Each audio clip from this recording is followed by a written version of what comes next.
How do you think crypto will be in the next 10 to 20 years? I think crypto's only evolving, and it's evolving in a positive way. We just saw this week, I think in fact yesterday, that the entire kind of bank-to-bank transfers here in England had been completely stopped, right? Because you're dependent on a centralized server and on a centralized system, and if that thing fails, your entire system is compromised. So you now need technology that is decentralized, not decentralizing just opportunity, but decentralize the fact that problems and errors can take place and occur. And if you don't mitigate them, you can't expand. That's why technological advancement is important. When we look at money, money is merely a technological advancement. You look at coinage. When coinage was introduced, it was a better way of bartering, because if you wanted cows and I wanted water, right? What was the middle ground? There wasn't something that we could actually standardize. Precious metal standardized that. But then it was difficult to transport, and it was difficult to move. So we moved it to what? Bills. And now we're like, oh, well, we're too lazy with bills. Let me digitalize it. Well, now we're digitalizing it, right? It's the inevitable process in evolution of money. Who's going to be in control of it? So now you have different factions competing for what is going to be the digital money. And it's incredible to watch. So the question is, which digital money are you going to support? Are you going to support a decentralized ledger, a system that belongs to the people, or are you going to support the one that is run by the banks? That's why I basically practice what I preach. I don't keep money in the banks. I keep my money in my own possession, right? I keep my money under my own kind of management. I don't depend on a bank. When you deposit money into a bank, they don't keep it safe. They take that money, they invest it. The entire game is a scam. So once you understand basic financial literacy, you start comprehending these things, and you realize all the billionaires and all the rich guys, they have Bitcoin, all of them, from Peter Thiel to Elon Musk to Chamath. Like all these guys, they're like, hey, this is good. This is a good thing. Who's saying that it's bad? The fucking government? Biden? Like literally the people that are fucking you up. So you're not going to listen to them. You want to go to where the energy and the intention and the power lies. And the evolution of money is going to be, in my opinion, of the people. So I have to kind of fight for that.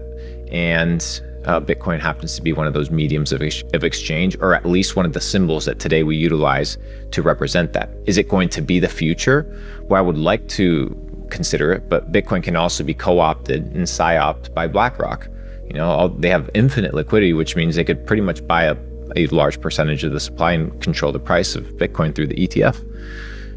So I don't know where that lies, but I would like to consider that decentralized money is going to be something extremely important. So that's a brief understanding of what I think about crypto. What do you think about BlackRock? I mean, at the end of the day, whoever controls the printers controls the world, and they control the printers. I mean, if you look at who the Federal Reserve goes to and who countries go to in order to get funding or in order to get investment advice, it's BlackRock. And that's just, they're the best player in the game. And it is what it is. You can be mad at it, or you can just realize how they're playing and realize that you're on the same chessboard. So when Larry Fink, CEO of BlackRock, says, hey, I like Bitcoin and I like it a lot, you better be fucking listening because he sees something. So you either play with the players or you get played. And I just look at these individuals and I understand their nature. They don't give a fuck about me. Why should they?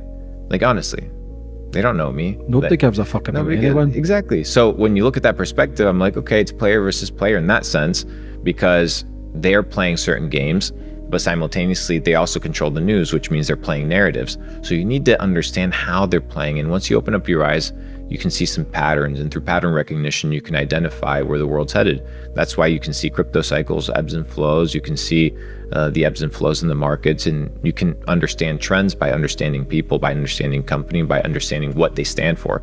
And you align all these things together and you can make a comprehensive thesis. When you talk about patterns, what sort of patterns are you talking about? Patterns that's been here for hundreds of years, thousands of years, millions of years.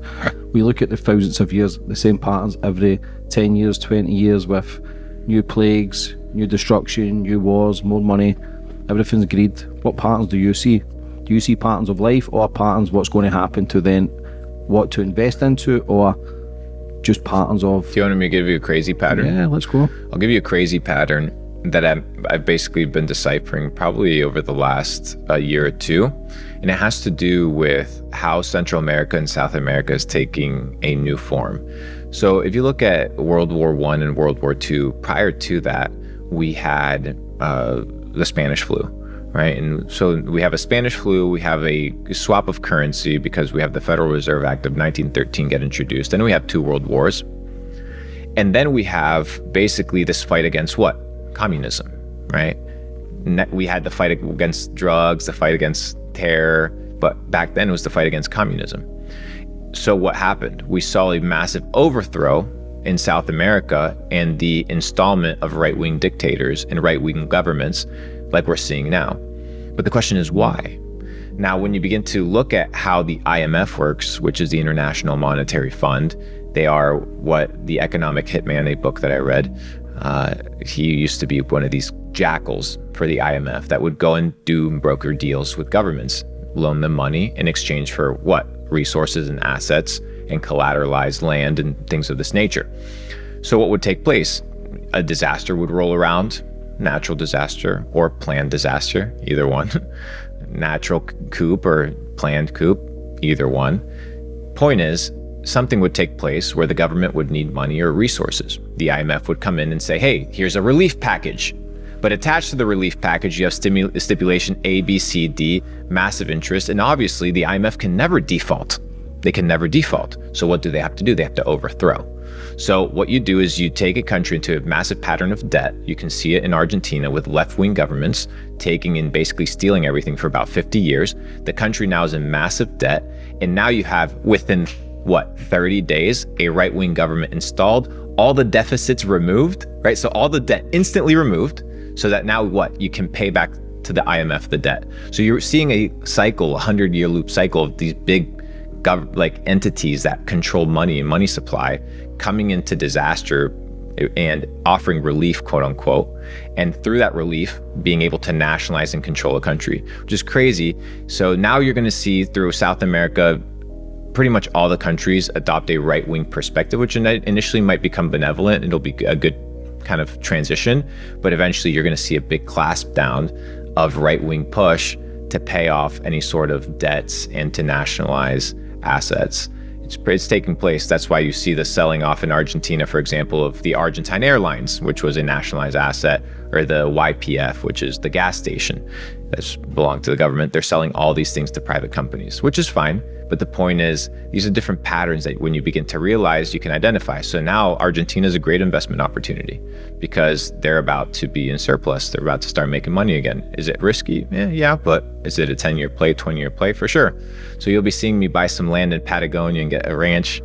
Maybe not like you up in Scotland, but that's the perspective, bro. Everything's a risk. Yeah, everything's a risk. So different pattern recognitions, and you can talk about Elon Musk, how he's building an alternative system. So you have the social media communication platform X, you have the banking solution, which will now be integrated on X, you have the satellites, you have Neuralink, you have Tesla. The guy has all the data to basically build an alternative system, which is what he's doing. An alternative system to what? To the government system. So you have power charging, which is controlled by Elon. You have the communication, which is controlled by Elon. You have the internet, Starlink, which is controlled by Elon. You have the spaceships. You have Neuralink, which is going to be the implant. You have, I think it's Gronk, which is the AI.